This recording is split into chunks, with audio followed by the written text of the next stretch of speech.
An Occurrence at Owl Creek Bridge by Ambrose Bierce. A man stood upon a railroad bridge in northern Alabama, looking down into the swift water 20 feet below. The man's hands were behind his back, the wrists bound with a cord. A rope closely encircled his neck. It was attached to a stout cross timber above his head and the slack fell to the level of his knees. Some loose boards laid upon the sleepers supporting the metals of the railway supplied a footing for him and his executioners, 2 private soldiers of the Federal Army, directed by a sergeant who in civil life may have been a deputy sheriff. At a short remove upon the same temporary platform was an officer in the uniform of his rank, armed. He was a captain. A sentinel at each end of the bridge stood with his rifle in the position known as support, that is to say, vertical in front of the left shoulder, the hammer resting on the forearm thrown straight across the chest, a formal and unnatural position, enforcing an erect carriage of the body. It did not appear to be the duty of these 2 men to know what was occurring at the center of the bridge, they merely blockaded the 2 ends of the foot planking that traversed it. Beyond one of the sentinels nobody was in sight. The railroad ran straight away into a forest for 100 yards, then, curving, was lost to view. Doubtless there was an outpost farther along. The other bank of the stream was open ground, a gentle acclivity topped with a stockade of vertical tree trunks, loopholed for rifles, with a single embrasure through which protruded the muzzle of a brass cannon commanding the bridge. Midway of the slope between the bridge and fort were the spectators, a single company of infantry in line, at parade rest, the butts of the rifles on the ground, the barrels inclining slightly backward against the right shoulder, the hands crossed upon the stock. A lieutenant stood at the right of the line, the point of his sword upon the ground, his left hand resting upon his right. Excepting the group of 4 at the center of the bridge, not a man moved. The company faced the bridge, staring stonily, motionless. The sentinels, facing the banks of the stream, might have been statues to adorn the bridge. The captain stood with folded arms, silent, observing the work of his subordinates, but making no sign. Death is a dignitary who, when he comes announced, is to be received with formal manifestations of respect, even by those most familiar with him. In the code of military etiquette, silence and fixity are forms of deference. The man who was engaged in being hanged was apparently about 35 years of age.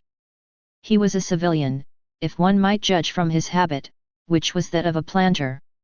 His features were good: a straight nose, firm mouth, broad forehead, from which his long, dark hair was combed straight back, falling behind his ears to the collar of his well-fitting frock coat. He wore a mustache and pointed beard, but no whiskers. His eyes were large and dark grey and had a kindly expression which one would hardly have expected in one whose neck was in the hemp.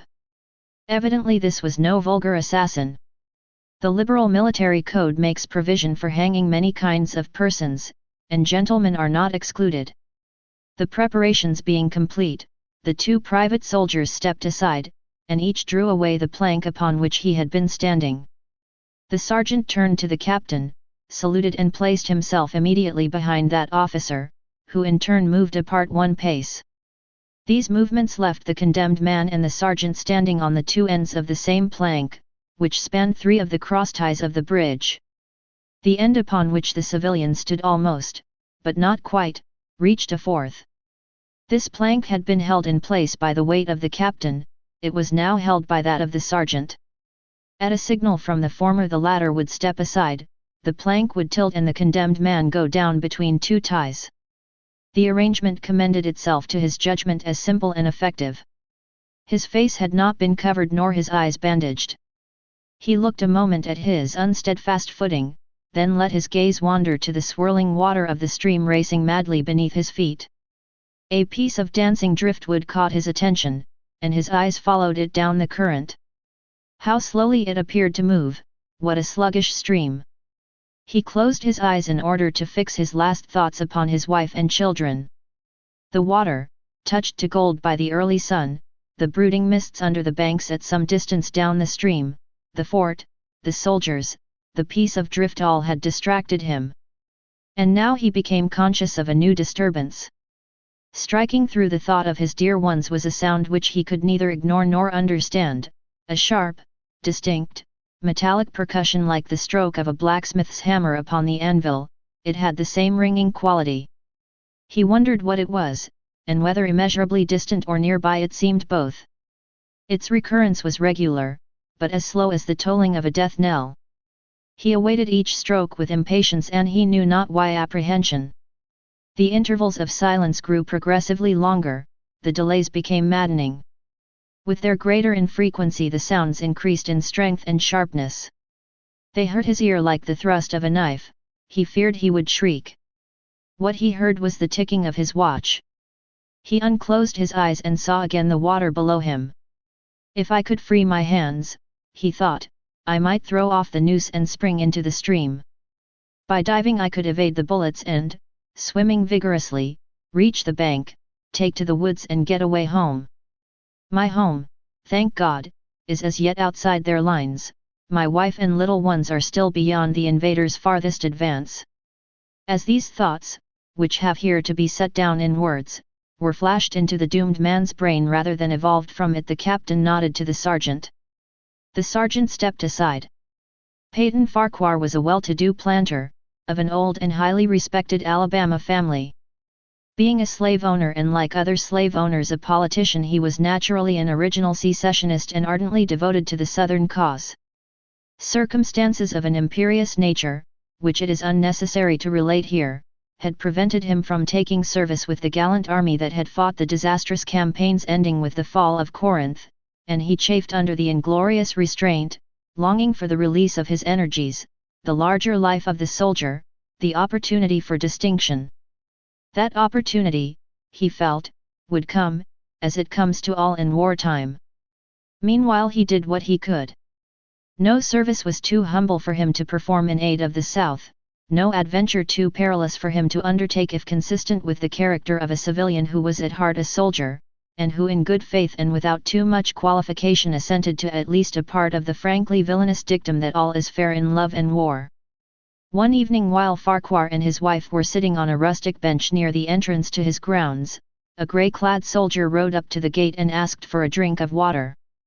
Mrs. Farquhar was only too happy to serve him with her own white hands. While she was fetching the water, her husband approached the dusty horseman and inquired eagerly for news from the front. "The Yanks are repairing the railroads," said the man, "and are getting ready for another advance. They have reached the Owl Creek Bridge, put it in order and built a stockade on the north bank. The commandant has issued an order, which is posted everywhere, declaring that any civilian caught interfering with the railroad, its bridges, tunnels or trains will be summarily hanged." "I saw the order. How far is it to the Owl Creek Bridge?" Farquhar asked. "About 30 miles. Is there no force on this side the creek?" "Only a picket post half a mile out, on the railroad, and a single sentinel at this end of the bridge." "Suppose a man, a civilian and student of hanging, should elude the picket post and perhaps get the better of the sentinel," said Farquhar, smiling, "what could he accomplish?" The soldier reflected. "I was there a month ago," he replied. "I observed that the flood of last winter had lodged a great quantity of driftwood against the wooden pier at this end of the bridge. It is now dry and would burn like tow." The lady had now brought the water, which the soldier drank. He thanked her ceremoniously, bowed to her husband and rode away. An hour later, after nightfall, he repassed the plantation, going northward in the direction from which he had come. He was a Federal scout. As Peyton Farquhar fell straight downward through the bridge, he lost consciousness and was as one already dead. From this state he was awakened ages later, it seemed to him by the pain of a sharp pressure upon his throat, followed by a sense of suffocation. Keen, poignant agonies seemed to shoot from his neck downward through every fibre of his body and limbs. These pains appeared to flash along well-defined lines of ramification and to beat with an inconceivably rapid periodicity. They seemed like streams of pulsating fire heating him to an intolerable temperature. As to his head, he was conscious of nothing but a feeling of fullness, of congestion. These sensations were unaccompanied by thought. The intellectual part of his nature was already effaced, he had power only to feel, and feeling was torment. He was conscious of motion. Encompassed in a luminous cloud, of which he was now merely the fiery heart, without material substance, he swung through unthinkable arcs of oscillation, like a vast pendulum.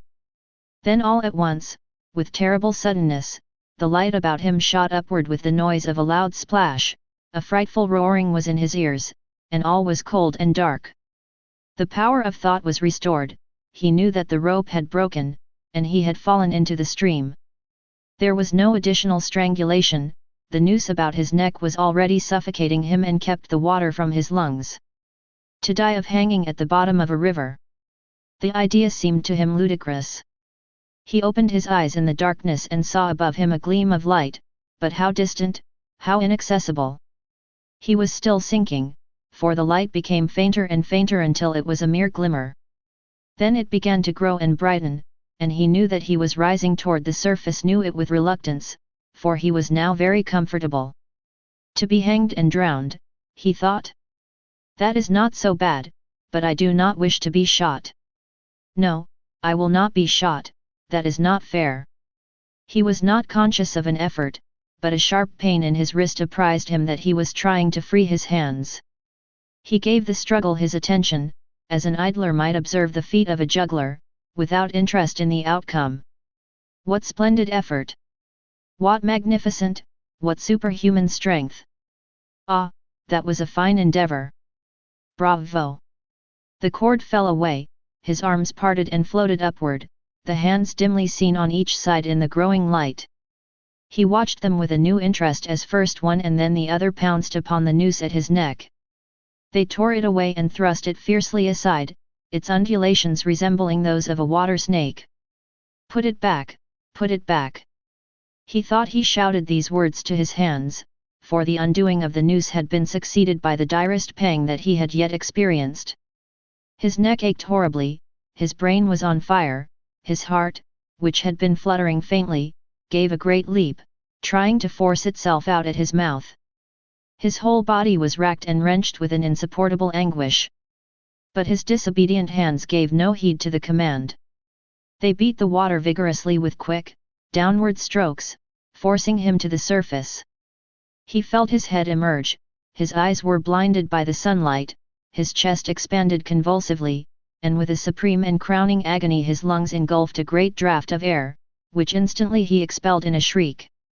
He was now in full possession of his physical senses. They were, indeed, preternaturally keen and alert. Something in the awful disturbance of his organic system had so exalted and refined them that they made record of things never before perceived. He felt the ripples upon his face and heard their separate sounds as they struck. He looked at the forest on the bank of the stream, saw the individual trees, the leaves, and the veining of each leaf, saw the very insects upon them, the locusts, the brilliant-bodied flies, the grey spiders stretching their webs from twig to twig. He noted the prismatic colors in all the dewdrops upon a million blades of grass. The humming of the gnats that danced above the eddies of the stream, the beating of the dragonfly's wings, the strokes of the water spider's legs, like oars which had lifted their boat, all these made audible music. A fish slid along beneath his eyes, and he heard the rush of its body parting the water. He had come to the surface facing down the stream. In a moment the visible world seemed to wheel slowly round, himself the pivotal point, and he saw the bridge, the fort, the soldiers upon the bridge, the captain, the sergeant, the two privates, his executioners. They were in silhouette against the blue sky. They shouted and gesticulated, pointing at him. The captain had drawn his pistol but did not fire, the others were unarmed. Their movements were grotesque and horrible, their forms gigantic. Suddenly he heard a sharp report, and something struck the water smartly within a few inches of his head, spattering his face with spray. He heard a second report and saw one of the sentinels with his rifle at his shoulder, a light cloud of blue smoke rising from the muzzle. The man in the water saw the eye of the man on the bridge gazing into his own through the sights of the rifle. He observed that it was a grey eye and remembered having read that grey eyes were keenest, and that all famous marksmen had them. Nevertheless, this one had missed. A counter-swirl had caught Farquhar and turned him half round. He was again looking into the forest on the bank opposite the fort. The sound of a clear, high voice in a monotonous sing-song now rang out behind him and came across the water with a distinctness that pierced and subdued all other sounds, even the beating of the ripples in his ears. Although no soldier, he had frequented camps enough to know the dread significance of that deliberate, drawling, aspirated chant.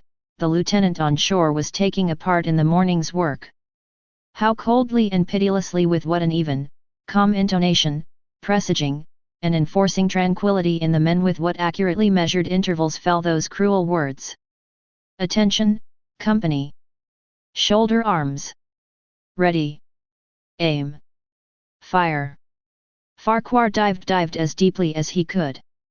The water roared in his ears like the voice of Niagara, yet he heard the dulled thunder of the volley and, rising again toward the surface, met shining bits of metal, singularly flattened, oscillating slowly downward. Some of them touched him on the face and hands, then fell away, continuing their descent.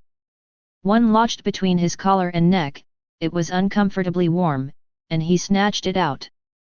As he rose to the surface, gasping for breath, he saw that he had been a long time under water. He was perceptibly farther downstream, nearer to safety. The soldiers had almost finished reloading. The metal ramrods flashed all at once in the sunshine as they were drawn from the barrels, turned in the air, and thrust into their sockets. The two sentinels fired again, independently and ineffectually. The hunted man saw all this over his shoulder. He was now swimming vigorously with the current. His brain was as energetic as his arms and legs. He thought with the rapidity of lightning. The officer, he reasoned, will not make that martinet's error a second time. It is as easy to dodge a volley as a single shot. He has probably already given the command to fire at will. God help me, I cannot dodge them all. An appalling splash within 2 yards of him was followed by a loud, rushing sound, diminuendo, which seemed to travel back through the air to the fort and died in an explosion which stirred the very river to its deeps. A rising sheet of water curved over him, fell down upon him, blinded him, strangled him. The cannon had taken a hand in the game. As he shook his head free from the commotion of the smitten water, he heard the deflected shot humming through the air ahead, and in an instant it was cracking and smashing the branches in the forest beyond. They will not do that again, he thought. The next time they will use a charge of grape. I must keep my eye upon the gun. The smoke will apprise me the report arrives too late, it lags behind the missile. That is a good gun. Suddenly he felt himself whirled round and round, spinning like a top. The water, the banks, the forests, the now distant bridge, fort, and men all were commingled and blurred. Objects were represented by their colors only, circular horizontal streaks of color, that was all he saw. He had been caught in a vortex and was being whirled on with a velocity of advance and gyration that made him giddy and sick. In a few moments he was flung upon the gravel at the foot of the left bank of the stream, the southern bank, and behind a projecting point which concealed him from his enemies. The sudden arrest of his motion, the abrasion of one of his hands on the gravel, restored him, and he wept with delight.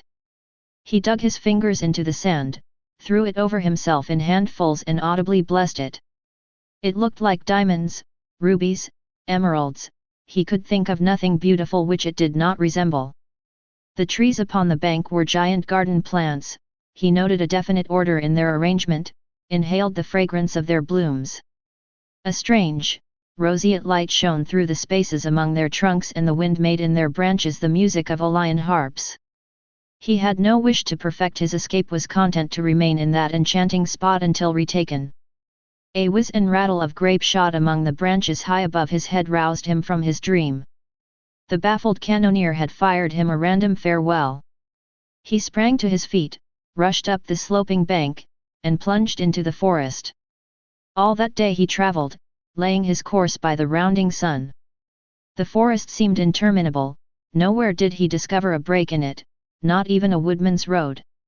He had not known that he lived in so wild a region. There was something uncanny in the revelation. By nightfall he was fatigued, footsore, famishing. The thought of his wife and children urged him on. At last, he found a road which led him in what he knew to be the right direction. It was as wide and straight as a city street, yet it seemed untravelled. No fields bordered it, no dwelling anywhere. Not so much as the barking of a dog suggested human habitation. The black bodies of the trees formed a straight wall on both sides, terminating on the horizon in a point, like a diagram in a lesson in perspective.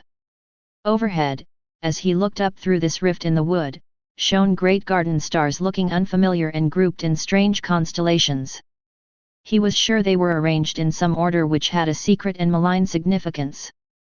The wood on either side was full of singular noises, among which once, twice, and again he distinctly heard whispers in an unknown tongue. His neck was in pain, and lifting his hand to it found it horribly swollen. He knew that it had a circle of black where the rope had bruised it. His eyes felt congested, he could no longer close them. His tongue was swollen with thirst, he relieved its fever by thrusting it forward from between his teeth into the cold air. How softly the turf had carpeted the untravelled avenue! He could no longer feel the roadway beneath his feet. Doubtless, despite his suffering, he had fallen asleep while walking, for now he sees another scene. Perhaps he has merely recovered from a delirium. He stands at the gate of his own home. All is as he left it, and all bright and beautiful in the morning sunshine. He must have travelled the entire night. As he pushes open the gate and passes up the wide white walk, he sees a flutter of female garments. His wife, looking fresh and cool and sweet, steps down from the veranda to meet him. At the bottom of the steps, she stands waiting, with a smile of ineffable joy, an attitude of matchless grace and dignity. Ah, how beautiful she is! He springs forward with extended arms. As he is about to clasp her, he feels a stunning blow upon the back of the neck. A blinding white light blazes all about him with a sound like the shock of a cannon. Then all is darkness and silence. Peyton Farquhar was dead. His body, with a broken neck, swung gently from side to side beneath the timbers of the Owl Creek Bridge. The end. Here's a summary of the story. An Occurrence at Owl Creek Bridge by Ambrose Bierce is a short story that explores the events surrounding the impending execution of Peyton Farquhar, a Southern planter during the American Civil War. The story begins with Peyton Farquhar, a well-to-do plantation owner from Alabama, about to be hanged by Union soldiers for attempting to sabotage the Owl Creek Bridge, a crucial point on the railroads for the Union Army. The narrative provides insight into Farquhar's thoughts and emotions as he awaits his execution. As Farquhar stands on the bridge with a noose around his neck, he reflects on his life and family, realizing that he is about to meet his death. Just as the soldiers release the plank beneath him, Farquhar experiences a sudden and intense sensation of falling, followed by a series of surreal and vivid events. In these moments, Farquhar believes he has escaped the noose and the soldiers. He swims through a river, runs through the forest, and is joyously reunited with his wife. The story paints a picture of Farquhar's desperate journey to reach his family, filled with hope and determination. However, the story takes a shocking twist when it is revealed that Farquhar's escape is nothing more than a delusion. In reality, the rope has snapped his neck, and he hangs lifeless from the Owl Creek Bridge. The narrative structure of the story brilliantly tricks the reader into believing Farquhar has miraculously escaped, only to reveal the tragic truth. An Occurrence at Owl Creek Bridge explores themes of war, the fragility of life, the power of the human imagination, and the fine line between reality and illusion.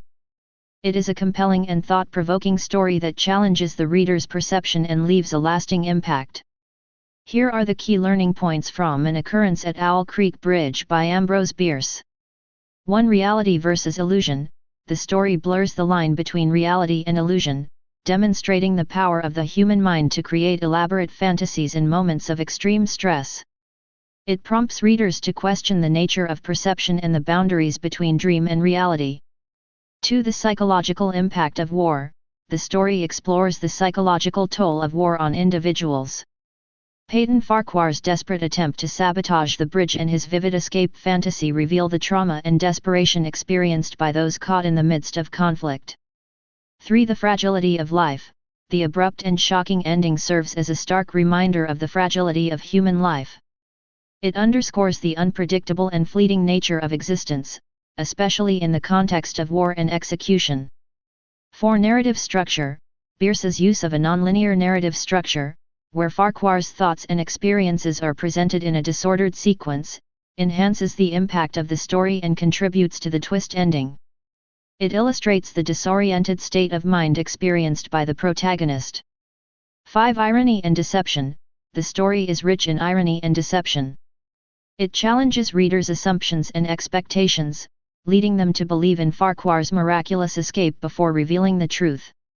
This serves as a commentary on storytelling and the complexity of human perception. 6. War's impact on individuals. An Occurrence at Owl Creek Bridge offers a glimpse into the extreme measures individuals may take when faced with the harsh realities of war. Farquhar's willingness to risk his life for a cause he believes in reflects the sacrifices and desperation of wartime. 7. The power of hope.